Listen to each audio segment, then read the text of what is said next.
Good evening, everyone. Thank you for joining us for the Identifying and Supporting Your Child's Mental Health Needs webinar. We are pleased to have Dr. Jennifer Jenks joining us this evening, and she will be presenting on how parents can recognize the signs of a child that might be experiencing mental health challenges or even in crisis or an emergency.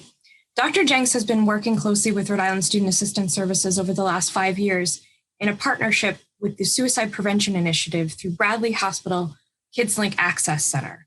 And she will be speaking not only about those resources, but also additional resources for parents, both in the community and nationally. Dr. Jenks, thank you so much for joining us this evening, and I turn it over to you. Great. Thank you so much, Lee. Hi, everybody. It's a pleasure to be here. I really enjoyed my time working with Rhode Island Student Assistance and with Department of Health with our suicide prevention work. Some of you may know that I have been working for the last 8 years at Lifespan for Bradley Hospital, and I've now made a position change, but have stayed active with the Suicide Prevention Initiative. So it's a real pleasure to be here with you all tonight. Our hope is to provide a webinar that will be somewhat interactive. So I'm hoping that people will put some information into the chat if they have questions, or if I ask a question of you, if you'll please be prepared to write something into the chat so Lee can give me some feedback. Okay. All right. So I've told you a little bit about who I am. These are the goals that we have for tonight's presentation. First of all, we want to be able to identify some signs of mental health concerns in your children or children that you work with or children that you know. We want to review some steps that you can take to assist your child or the child that you know, and very concrete steps, some small, some bigger. And then also to review some community resources that are available in and across Rhode Island. Okay. Hopefully we'll have some time at the end, depending on how much interaction we have. Hopefully we'll have some time at the end to also have some question and answer. Okay. But Lee will also be putting my email address in the chat at some point during the presentation. And so if you have questions and don't get a chance to get them addressed tonight, please feel free to reach out to me via email. Okay. Thanks so much. So first, we're going to talk about some physical signs. We get asked a lot when I was working at Bradley in the KidsLink hotline. We get asked a lot about how do you know if your child's issues are serious enough that they need to have a professional intervene, or what should I be looking for? So I wanted to start tonight by talking about some of the physical signs, some of the things that you will see in your day-to-day moving about, whether you're all working at home and schooling at home, or if some of you are coming and going. I know it was truly a different for all of us. But there really are signs that our kids are giving us every single day that we could be reading to kind of keep our finger on the pulse, if you will, of how our kids are feeling. So I want to spend a few minutes actually talking about physical signals. But first, let's talk about some of the mental health concerns that you might be seeing in your child. All right, so mental health concerns in general, and this is obviously not an exhaustive list. There are quite a few that are not on this list, but I wanted to mention some and really highlight them. So the big ones that you hear about most often with kids are anxiety and depression, okay? Anxiety in times of uncertainty is natural. We all feel anxious to certain degrees throughout the day, throughout the week. And when something lasts as it has over the past year, it's natural to have these waves of anxiety happen. Normalizing that and letting your child know that that's okay and that's something that everybody experiences can be very, very helpful. When anxiety lasts too long or gets too extreme, that it gets kind of overwhelming, it can also just bring about a form of depression, a form of feeling that hopelessness and helplessness, that things aren't going to get better. They can't see an end in sight. And so almost a why bother type depressive reaction. Other mental health concerns that are typical among kids and can be seen in a crisis such as we're going through now, anger and frustration. It may not be the first thing that you think of, but a really angry child or a frustrated child is someone who has a lot of feelings going on in reaction to their current situation and doesn't have the language or the skills to manage them. That's very often what's pushing forward the anger and frustration to come out. The same with irritability. It's another symptom, another sign that if you have a child who at baseline has some irritability, but for the most part can function pretty well, when you see an increase in their irritability, it's something that you should take note of and think of it as an indicator that something else is going on that needs to be addressed. I put bipolar disorder on here as well. That would typically be something that a child would have a diagnosis of before, or that you would have an indication from family history or from some erratic behaviors. But I wanted to put it here because we have been seeing over the last year that a lot of youth with bipolar disorder have been struggling in a new way for them. So I just wanted to put it out there as one mental health concern that's worth noting. Psychosis as well. It's also something that you would have very distinct symptoms, and kids who struggle with psychosis are struggling in a more intense way during this crisis because they don't necessarily have the same access to care. And so it's sort of a different group, but I want to, and I'll circle back to it later, hopefully. Substance abuse, as you've probably seen in the press, the substance abuse rate for adults has gone way up. It's also up with kids. It is a coping strategy and one that's not very healthy for them. So we'll talk a little bit about resources later on how to talk about substance use with your child, but certainly seeing it as something that people turn to for some sort of relief or distraction or pleasure. But again, it's not going to be functional for them during this crisis. ADHD. Certainly with virtual learning, I'm seeing with folks that I work with and folks that families that have been calling into the KidsLink hotline are really struggling because kids with ADHD, regardless of how their symptoms present, can have a very difficult time trying to learn and motivate themselves and stay engaged and get work done and hand it in. So we're challenging them on a daily basis. And so that's one of the many mental health concerns that you can see. And then PTSD. This has been a really challenging year in so many ways. There have been so many traumatic events happening for kids and families that would not be uncommon to see post-traumatic response, especially even just this prolonged stressor on families can have a very big response. So that's one of the other concerns. Obviously, it's not an exhaustive list, but it's just a handful. I wanted to kind of clarify what I meant by mental health concerns. So let's first talk about some of the physical signs. And I want you to think about the child. You're here tonight for a reason. You wanted to kind of hear something about how do I know if my kid's having any kind of mental health concern or struggling in any way. The physical signs, think for a moment about what you have noticed. And I'll review my list, but maybe you can add some in the list for Lee to comment on when I get through. Some of the obvious ones would be change in appetite. Is your child eating less? Or is your child eating significantly more? Could be either one. Have your child's food needs changed dramatically where it's suddenly become a problem when it hasn't before? Is there a dramatic change in energy level? Is your child suddenly lethargic? I know a number of folks that I've spoken with feel that they have no energy at all, that their motivation has really dropped. So just looking at their energy level and trying to understand what's behind that. Changes in sleep schedule is another common issue that we're hearing about from families. So sleep schedule, meaning do they fall asleep at the same time each night? Are they sleeping enough hours or are they sleeping too many hours? For teenagers during this pandemic, we've noticed that there have been a number of kids staying up very late, later even than typical teenagers, and seeing that as a sign that something they aren't feeling well. And that's part of what is promoting the change in sleep cycle. Obviously, with teenagers, there can be a lot of reasons why they're staying awake late at night, but one of them could be a sign that they're just not feeling well. Again, oversleeping is the same thing. Is your child napping during the day or sleeping for too long a period at night? It's something worth having a discussion about and looking into. Isolating is another major concern. Obviously, during periods of time when folks are quarantined, it's hard to tell the difference between quarantining and isolating. Although even in quarantine, you can have interaction with each other and with others virtually. So keeping an eye on how isolated your child's becoming is so important. Are they talking with friends? Are they staying connected with family? What kinds of things are they doing? Some video games, it can seem like a child is just playing a video game, but are they actually interacting with friends on the game? Is there any way to increase how much they're interacting just to decrease their isolation? Decrease in communication in general. Your children or the child that you're here tonight for, they communicate in a typical pattern when they're doing well.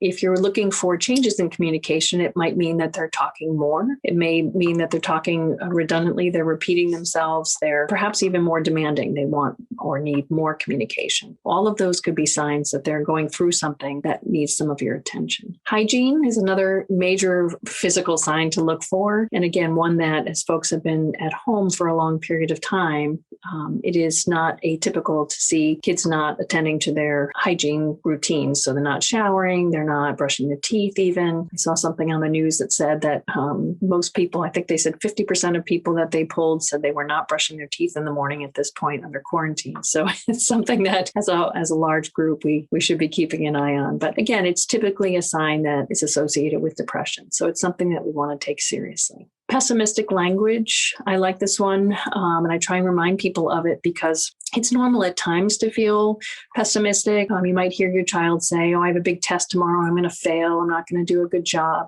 A little bit of that language is okay. But if it persists and it becomes the way that your child is talking most of the time, again, that's a major sign that they're not feeling well and they've lost some perspective and hopefulness about how things are going to go in the future. Destruction of property and apathy. I think it's very common for parents when they see a child acting out or breaking things or appearing not to care about other people as they're going through things to feel distressed and disappointed in their child, to feel like they need to act with discipline. I would add to that list, parents do obviously need to keep children safe and keep the household safe. But I think that's also important to see that as a sign where prior to the current situation we're in now, we might have seen that as delinquent behavior. I would strongly encourage people to see that as cry for help as well. So what kinds of supports or what could your child be trying to show you when they get so distressed that they are dysregulated and destroy property around the house? Self-harm is another one that we get a lot of questions about. If children are cutting or if they burn themselves or self-harm in any way, that's one that typically gets parents' attention right away. And it's one that would call them to call the KidsLink hotline. I put it on this list tonight because I do feel like parents should check in if their child has a history of self-harm or if they're worried that this is happening. Using very direct language around it is very helpful. So to ask a child in particular, do you do any cutting? Or has there ever been a time when you've thought about doing this? Engaging them in conversation is really the best way to flesh out what's going on for them, whether or not this is something that needs to be addressed. Harm to others, including pets. Again, we get a number of calls with parents talking about their children being extra aggressive or harmful. If your child is behaving in a way that's different than they have behaved before, I would see it as something that needs to be understood in terms of what's driving that behavior. Delinquent acts, I've sort of said that already, but there could be other delinquent acts as well. You might find that your child has been stealing or your child's been doing things, cheating maybe, things that they haven't done before. Again, it may not be what we would typically prior to this situation have assumed. It may really be a warning sign that they're not doing well, not feeling well, and that they need some extra emotional supports. Let me just take a pause here. Do people want to put in the chat any other physical signs, things that I missed? I think you can move on, Dr. Jenks. No one has put anything in the chat, but what I did do is put the KidsLink hotline in the chat for people to jot down. Great. Awesome. Okay, so let's move on to emotional signs, cues that our kids give us that they are struggling emotionally. And these are often more comfortable ones and more obvious ones for us to see. We'll talk about both the physical signals, the emotional signals that they give us, as well as some of the nonverbals. And some of the words that they choose to use when they're really feeling distressed. The first one being tearfulness and excessive crying. When kids are distressed, they often, if they are episodically tearful or crying for long periods of time, and that hasn't happened, that's a really big indicator. Sometimes it's frustrating for parents if you're working from home and you're trying really hard to keep your child engaged with school and manage the household. If there are other kids competing for your needs, it can be very hard to manage a child, and it can be tempting to respond in a behavioral capacity, right? To sort of restrict what they're doing or to separate them from the other kids. But instead, we'll talk a little bit about what you can do in a few slides, but instead it actually is helpful to try to create some soothing for that child so that they are able to settle in the moment and perhaps have the tearfulness periods shorten. Worrying is another. Kids are very worried, regardless of whether or not they're telling us they're worried. They know that we are in a time that has not happened quite like this before. And so they will have some worries going on for them, and that will take up some of their energy and some of their attention. So one of the biggest things you can look for is the what ifs question. So if your child is coming to you and saying, well, what if this happens? And what if that happens? That's an indicator that they're spending time worrying about things. Kids are not that easily reassured when they're worriers. So it's not so easy as to say, like, it's going to be fine. It's going to be okay. In fact, it sometimes helps them to just straight up listen to them and even sometimes take a note of what those particular worries are, provide some reassurance. That time and attention goes a long way. It will help them not to continue with the worries repeating in their head, but instead to sort of soothe themselves and to move on, hopefully, to the next thing that they need to do. Another key emotional sign would be if your child is particularly withdrawn. It can look like isolation. So an isolated child is withdrawn, but your child might be in your presence and not engaged. And that's something that I wanted to split out from just being isolated, that your child might be very quiet, might be not responding when you talk with them the first or second time. They might appear even distracted or like they're not paying attention to you. But that might just be because they're either managing worries in their mind or because they're just not feeling well from a mental health perspective. This next one is really important too, I think. It's not one that's often talked about, but when kids use hateful or hurtful language, we for a long time, in the last couple months, we've been getting calls from families talking about their children using terrible language and saying terrible things to them when that has not been their child's typical behavior. It's very natural response to feel hurt by those comments and to maybe even react from a disciplinarian perspective. But that language is typically can often mean that their child is struggling with an emotional or mental health issue. So it's worth having a conversation in a quiet moment, not in the heat of an emotional moment, but instead to address it in a quiet moment and ask the child where that language is coming from, what does it mean for them, and to set a goal as a family about trying to extinguish that language so that people aren't speaking that way to each other. Decreased energy, another emotional sign. If your child typically has a lot of energy, you can obviously notice if they are changing their level of energy and use that as something that you can question. You can ask them about what that decrease in energy is about. It may just be a regular thing, or it could be something more important, but it's recognizing that energy level is related to our mood. Shakiness and jitters is one of the more obvious signs. You might see your child sort of actually physically looking pale or a little bit jittery, and that's a good time to check in with them and ask them and help them put some language to how they're feeling. For example, a child might recognize that they're feeling physically uncomfortable, but they may not know that's because they're worried or because they're having anxiety about something, especially with younger children who haven't made that connection yet. It can be very helpful to have a conversation about how the nervous system works, about how anxiety works in general, and to kind of help them understand that behavior. Right. And separation anxiety is another one that we've seen an increase in. A child who has been able to go off to friends' houses or typically can separate well. In the last year, this disruption in our way of socializing has really made a big difference for some folks. And we are hearing a number of parents talk about separation anxiety becoming an issue. Just like kids who regress, who sort of step back from milestones that they've achieved, they sort of step backwards a little bit under distress. It's normal to see that some kids are going to struggle during this time. And the separation anxiety is really a result of other anxieties building up for them. So again, it warrants a conversation. We'll talk in a little bit about how to talk to kids about this, but usually talking about it and practicing are the strategies that are best to resolve separation anxiety. Nonverbal cues. These are the things that are so important. These are the most obvious signs that we see all around us. If we couldn't have a conversation about how we were feeling, these are the things that we would be seeing that would be the biggest indicators. And again, I put some of the most obvious ones on there, but I'd like to put it out there in the chat. What are you all seeing in your children? What are some of the cues that you're getting? Overeating. Mm-hmm.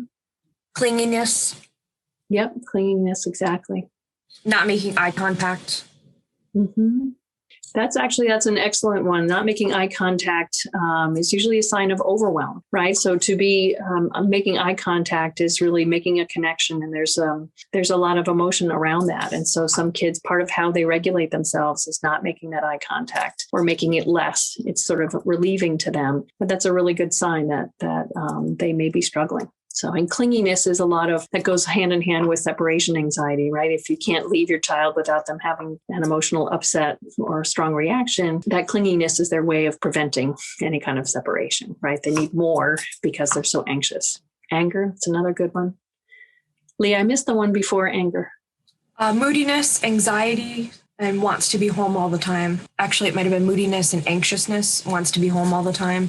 Yep. And I'll just talk about silence for a minute because that's a tricky one. If you're a verbal parent and you really are worried about your kid and you want to have a discussion with them, you might want to get to the bottom of what's going on with them. And you might have great skills, but your child might be quiet because they're not exactly sure how to put their feelings into words. So it might be that you need to step back and help them by teaching them the language of how to express their emotion. So whether it's by using books or worksheets, there are tons of resources available online to be able to give them language, so that they then can turn it back and give it to you when you're asking them how they're feeling. You can help them connect the physical symptoms in their body with language so that they can get better at responding to you.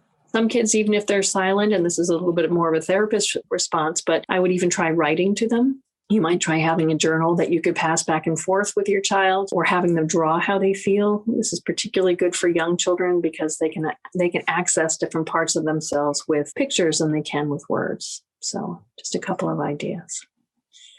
So what are your kids saying? And this is when you can put some things in the chat for me. But with the intensity of the last few months, what we've been hearing about are things like, I hate you. My life sucks. I wish I was dead. Or worse, this will never end.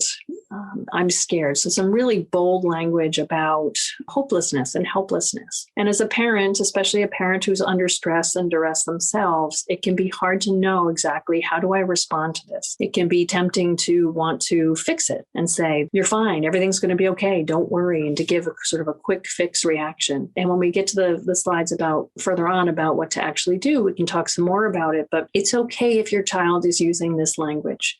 It's okay. It's an expression of how intensely they are feeling. And it's okay as a parent to read it as that. So to feel like this will never end is a very strong expression of hopelessness. And even as an adult, I think we can all feel that at some certain times. It can be hard to live with not knowing how long this is going to go on for. But we have skills that we can use to help us go through periods of time that are unknown. Okay, and we'll talk about that in a little bit. I often get asked about what to do when a child says that they wish their life was over, they think about killing themselves. And we'll talk specifically about suicidality. Lee, don't let me forget if I move too quickly and I don't come back to that. But I think it's really important to address suicidality specifically in this workshop because it's one that people, when they feel this hopeless and this uncertain, they are going to be more at risk. So we'll talk specifically about that. Any comments in the chat about what your kids are saying at home? Thus far, there are no remarks or chats. Okay, so I put some of the more extreme ones up here, but you may have some other ones that, yes, will this ever end, right? In the question form, exactly. And that's a hard one to answer when we don't have answers. I hate you is a big one. Yep. I'm bored. Yep. I'm bored. Yep. Exactly. With I'm bored, I think it's okay to let kids know. I get it. And sometimes I'm bored too, because you want them to understand that you've heard them and there really is no quick fix.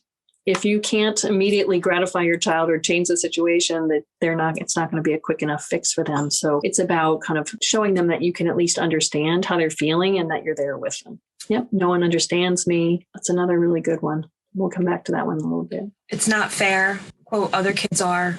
Yep. And the kids have experienced a lot of loss. Kids have lost graduations, they've lost birthdays, ceremonies, sleepovers, get-togethers. They haven't seen family. So there's a tremendous amount of loss. And that alone is a lot. But then you add any kind of distress around housing or food or any kind of change in the family or loss of family members. That just compounds how much they're feeling and how much this experience is going to have on them. All right, so behavioral signs are very similar to the physical signs. You'll see some overlap, but I purposely keep them separated because some of the behaviors are different enough. Talked about distraction. Truancy is another big one. It is one of the more obvious ones. You know if your child's not going to school because the school is probably chasing you to get them online. They're virtual. So truancy can be, again, it's another behavioral sign of I just don't have it in me. I just can't do it. Cannot manage this situation. Overusing tech. This is a very common one right now. I think I'm hearing screen times of 12 hours a day from some kids just between school and entertainment and seeing friends and family. It's just the tech time has become a very major issue. But if your child is overusing tech and never choosing anything else, or only using that as a coping strategy, we'll talk about ways to kind of introduce other things that they can do that will help them better. We talked a little bit about substance use and abuse and self-injury. The one thing I wanted to note about self-injury here is that very often kids will say, it helps me feel something. So they're talking about emotional numbing, where during this time they're not feeling. They're feeling so disconnected from people, so disconnected from the life that they had before that they feel so numb. And again, they turn to self-injury as a way of feeling something. That isn't true for all kids. It doesn't always solve that problem for some, but for the ones that it does, it's important we'll talk about some professionals in the community that can be helpful, but to talk with somebody and get some perspective on how significant the self-injury is and other ways that they can get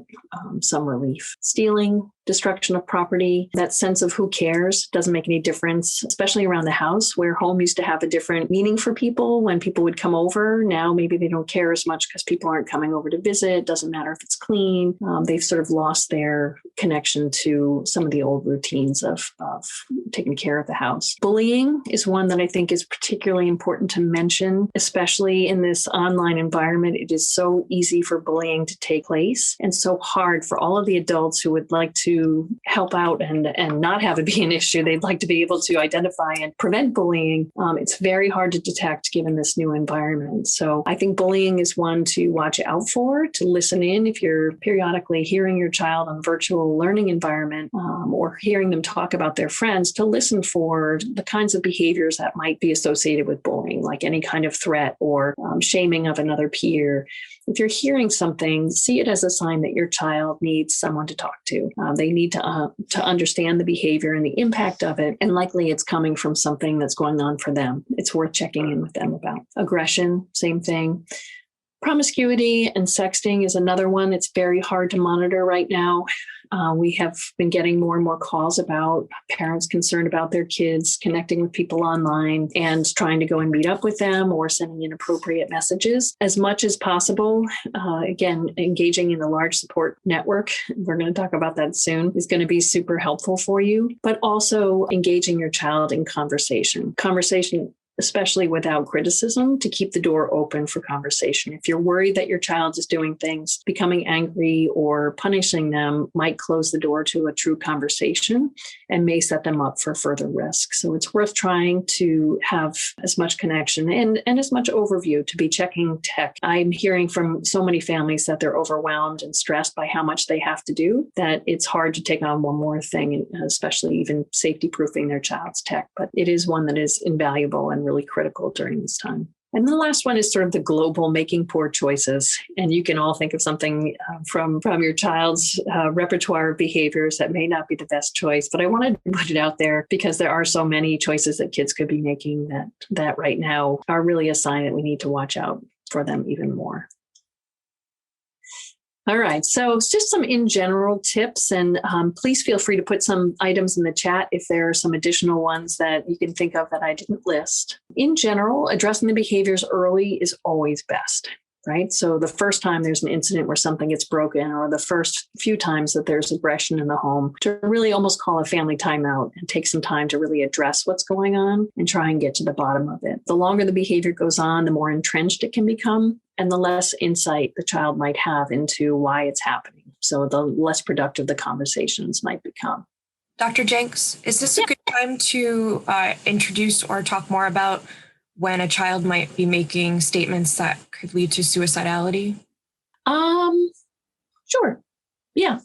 I was going in a different direction, so but I can certainly pivot. Yeah, I think especially with, as Lee's pointing out, that if your child is making any kind of comments about wishing they were dead, wishing that their life was over, or they could just go to sleep and not wake up. In general, we recommend that parents take that seriously every single time a child says it, and to really help them understand that we take that language very seriously. And that's a sign that we would get professionals involved if it gets to that point. If a child is using that language in any way to be manipulative, and some kids do, not many, but some kids do, that usually resolves that issue as well. If they feel like you're going to be taking it seriously and they're going to have to talk to a professional, they will learn that that behavior doesn't get them what they want, which might be attention or resolving of some sort of consequence at home. But in general, we have a lot of parents that ask whether or not it's okay to talk about suicide with their child. They fear that if they bring it up, it might actually create new behaviors, or it might bring on suicidal ideation, but that has not been founded. That is not something that happens. And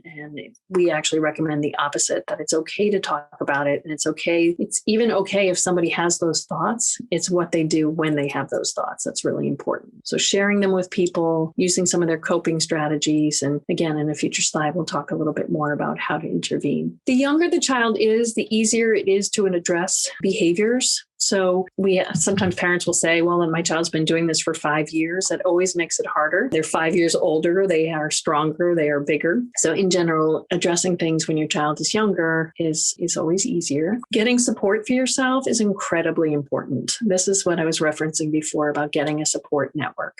Now more than ever, parents need other parents, family members, friends, professionals, folks from religious organizations, their community. Build as much of a support network as possible.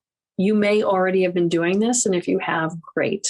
Keep adding it. But if you're a person who's been trying to manage things at home on your own, or maybe you have some reluctance about opening up and letting people know what's going on, I really encourage you to let some people in, to broaden your support network so that you have a variety of people supporting you, giving you ideas, and maybe even supporting your child.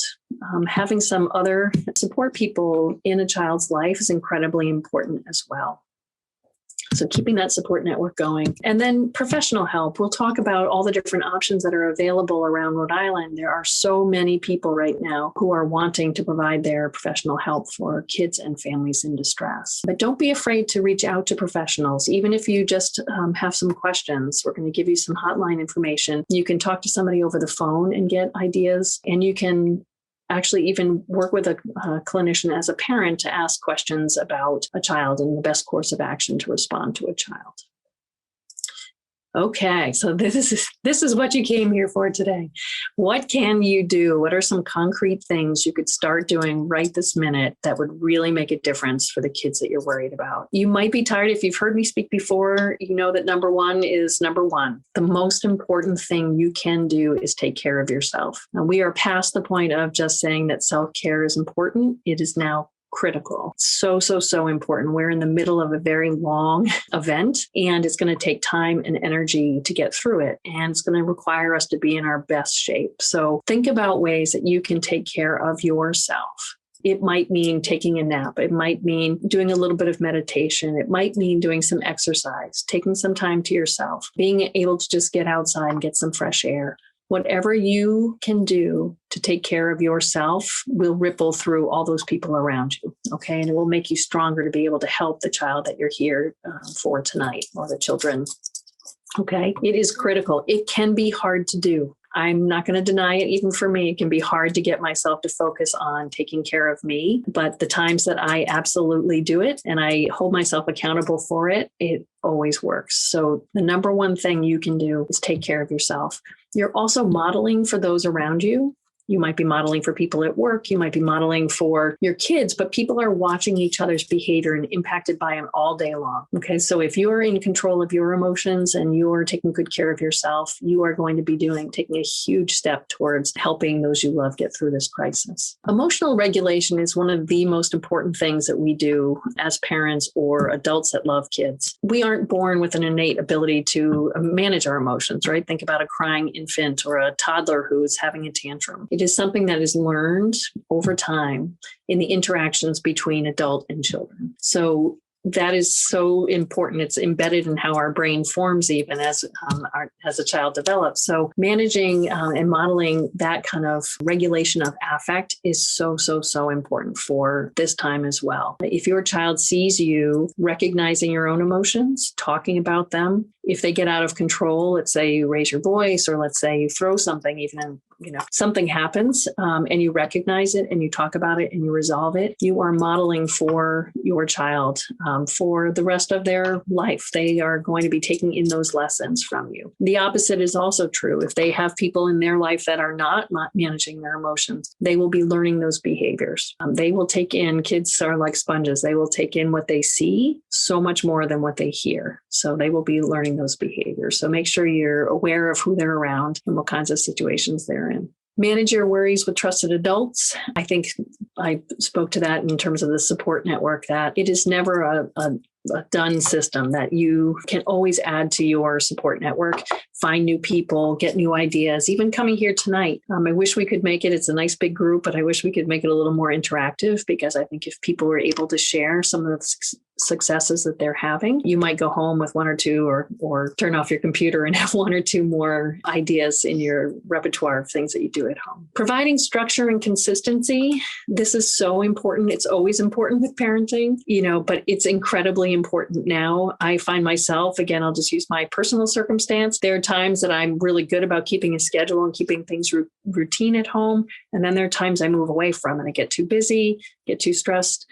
Something happens, takes my focus away. So it's really important to kind of just remind yourself, if your kids are older, when they were toddlers, you might have been really careful about their schedule and their structure. Well, now's another time to kind of go back and try and put that back into place. It makes life predictable. It gives them a sense of feeling of control, and it's easy to do, right? You can create a schedule. You can have meals at a similar time. You can have family expectations that you had before, but you've moved away from, where maybe you used to sit and eat at a table, but you've moved towards eating and watching TV. You can go back, you can bring those routines back and provide some structure for them. Media coverage, very, very controversial. Every time I bring this up, I have some pushback from people. I think there is so much information and misinformation out and about. It's worth knowing what your children are exposed to and trying to minimize how much they're hearing. You might be able to watch a broadcast of some kind and be able to make a decision about, this doesn't make sense. This isn't true. I don't believe that. Children don't have that ability. In fact, what they are impacted by the most is the tone, the images. It's not something that's rational for them. So it's really important to think about what they see. And if they do see something you feel they shouldn't, to address it right away. To talk with them about it, to try and explain it, to see if they have any questions, to try and minimize any impact that it has. Talk often with your child. I can't emphasize enough how important it is. And if your children are like mine, they go through phases where they don't want to talk at all, but you're trying to talk with them makes a big difference.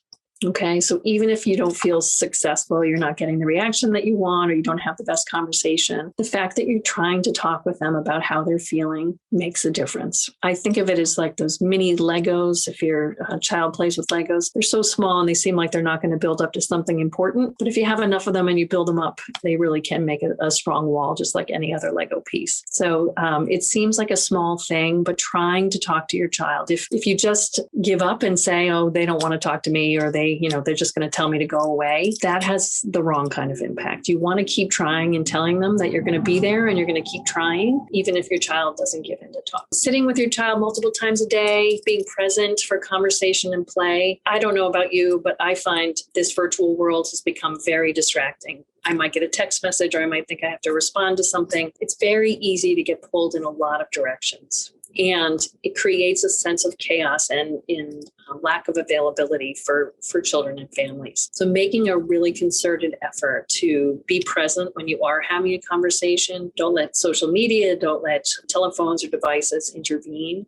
Really try to be present. Again, your children are like sponges. They will be learning from your behavior. If you're distracted and not paying attention and listening to them, they will do the same. Whether it's today, next week, next month, the behavior will be seen in them at some point. So make a point. And again, you can put words around it. If you feel like you've been doing that behavior or that's happening in your household, feel free to talk about it with your kids. Gee, I realize that we have been less present for each other. We haven't been able to sit and focus on each other. How do you guys feel about it? What can we do about it? Make it a point of family discussion. Short and long-term incentives have always been a great parenting strategy to kind of get the behaviors you want, but now it can be really helpful also with creating some perspective and some hopefulness. So whether you set a family goal with a reward or, a short-term thing or long-term thing, using those reward systems to try and kind of engage your child and get them motivated. I think a lot of those, what we've seen with kids, I've been talking with a lot of pediatricians, and what they notice is that parents are not using the same parenting strategies because they're so overwhelmed and going through so much at the same time. So just a gentle reminder to go back to those. Focusing on hope. Hope is so critical right now to give your child a perspective. I just heard the Texas governor say, tough times pass and tough people prevail, something along those lines. And I think, conveying to your child that as hard as this is, you're strong enough as a family unit to get through it and to get to the other side. I'm sure you can think of other opportunities to create hope. And if you can't, look online. There are lots of people doing some really exciting things with art and entertainment, and to really just try and inspire people that you can make a difference and that this will pass. Creating a soothing space and environment. This is one of my favorite ones. I like to incorporate, and I used to do this in the emergency service I worked at, whether you use something that smells good or soothing lighting, to really think about the environment that you're in and make it as pleasing as possible. It can be so simple as just having some plants around or using essential oils, anything that smells soothing, to sort of remind people and ground them in your space. And even peaceful music. People, I think, sometimes forget about the importance of music and how it can create relaxation as well. So we're setting aside some dedicated time, and maybe get your kids to weigh in too on what makes the environment, what would help to make the environment more peaceful. Exercise. The number one thing you can do for yourself, but also with your child, to release a lot of the challenging emotions that you may be feeling or your child may be feeling, and to sort of get your body to regulate itself biologically. So important to be playful and to get some exercise to really help your body regulate itself. There are other countries where exercise is the number one prescription for anxiety and depression. That's the number one recommendation by psychologists and psychiatrists. So it definitely helps. I tell everybody that I've ever worked with that exercise is something that everybody should be trying to do. It doesn't matter if it's jumping jacks in your living room or an online Zumba class, whatever it is, any kind of movement is going to help your body regulate itself. So it's going to help them, going to help you potentially as well. Provide positive escapes from the current situation, creating those moments, those ways of getting away that are safe for the current guidelines, but also sort of change perspective. That might mean laying outside on the grass and looking up at the stars. It might mean going to the beach. It might mean walking in a local park, somehow getting a different escape from the current situation. Drinking water. This is one of the most basic ones and probably one of the easiest ones to implement. This time of year, especially in New England, people are so impacted by dehydration. So I always like to remind people that drinking water really helps with energy. It helps your body function at its best when your body is under stress and duress. Just drinking additional water, getting up to that 8 glasses of water, is a big one. And again, you're modeling for your children. It's a small thing, but it's, I would say, as important as eating good food. Drinking plenty of water is really so important.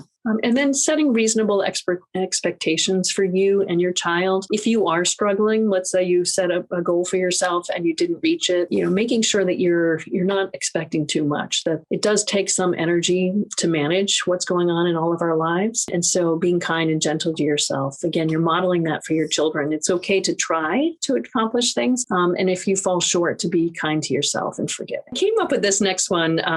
It's a very simple graphic. I couldn't find one that I really loved. But really, this is just a demonstration of how easy it is to implement something. You could decide tonight or tomorrow morning just to start now. It doesn't matter what you've been doing for the last year. It really doesn't. You could start tomorrow with a new idea, perhaps from tonight or perhaps from some other place that you've been thinking about. And it could be as simple as, taking a few minutes to make a list of things, some concrete things that you've heard tonight or been thinking about that you could put in place to make yourselves or your child's life better. Create a schedule. Again, that structure and consistency. And then adding a goal or two. If you don't have much time, energy, or bandwidth to take on something new, I completely understand. Maybe start with something as simple as, I'm going to carry a water bottle and I will make it a goal to double the amount of water I've been drinking this week. So you can make it just a very small goal. Also in your schedule, think about adding some fun and joy. Humor is so important to cope with duress and stress. So adding those points of humor, whether it's a funny movie or telling jokes, whatever it is, to find those moments of joy. I also added here, continuing to learn. I think that also provides a certain amount of hope. If you're willing to learn, whether it's a language or how to cook something or a musical instrument, learning something new moves you out of the current moment and brings you into sort of a future state. So if you're trying to learn Spanish, for example, and you don't know Spanish yet, you're working towards something that is in the future. You're going to be able to speak Spanish someday, and maybe you'll visit a country or you'll visit some people who speak Spanish. So, or if you want to learn how to paint, you're planning for a time when you will have a skill that you don't have now. And so it creates its own kind of hopefulness, but it's also a great coping strategy. And then finally, just staying strong to remind yourself that you are doing a good job. You can get through this. Our mind believes the thoughts that we repeat over and over in our heads. So if you say to yourself over and over, oh, this is never going to end, I can't do this. If you have those types of more negative thoughts, your brain will believe that and your biology will respond to that. But if you can remind yourself that you are doing the best that you can and you're willing to try new things and you're using more positive language, you will find that you feel better, feel stronger. Let's see. So I want to get to the next resource slide before we run out of time, because these resources, Rhode Island has a tremendous number of resources available during this COVID crisis. We've had a great array of services for kids right along, but almost everyone has expanded what they're offering to try and meet the needs of the community. For example, DCYF, it used to be that many of their services were only available to children in DCYF custody or care, and that's no longer the case. They've been able to expand services to kids and families not engaged with the agency before. The KidsLink RI is a line available. You can call it anytime, day or night, 24/7, and speak with a master's level clinician about concerns that you're having about a child. So certainly they are a great place to call if you have a crisis, but you can also call if you just have a question. If you're not sure what your child's symptoms mean and you want to speak to someone like myself who's a clinician and has experience. Suicide Prevention Lifeline is also there for you. They are a wonderful resource, as well as BH-Link, which is a crisis center and a hotline for adults. Primary care, please don't forget that your primary care providers, your pediatricians' offices also have mental health providers embedded in their practices, so they can be a great resource. And all the community mental health centers around Rhode Island have been expanding what they're offering for families. Schools as well, they have embedded clinicians. So there are plenty of folks around Rhode Island that are really wanting to create a net to support kids and families during this crisis. Thank you so much for your time and attention and for letting me come and speak with you tonight. If you have additional questions, I know that Lee is monitoring the chat. And again, feel free to send me an email. Well, Dr. Jenks, thank you so much on behalf of Student Assistance Services. We thank you for being here tonight. We're very grateful for you taking the time and for all of you who participated and took the time out of your evening to join us. There will be a survey that will be sent to you. We really encourage you to complete that. That way we know what your experience was, if you would like any additional topics as far as our series. And we look forward to seeing you at one of our next presentations. Thank you, Dr. Jenks. Great. Thank you so much.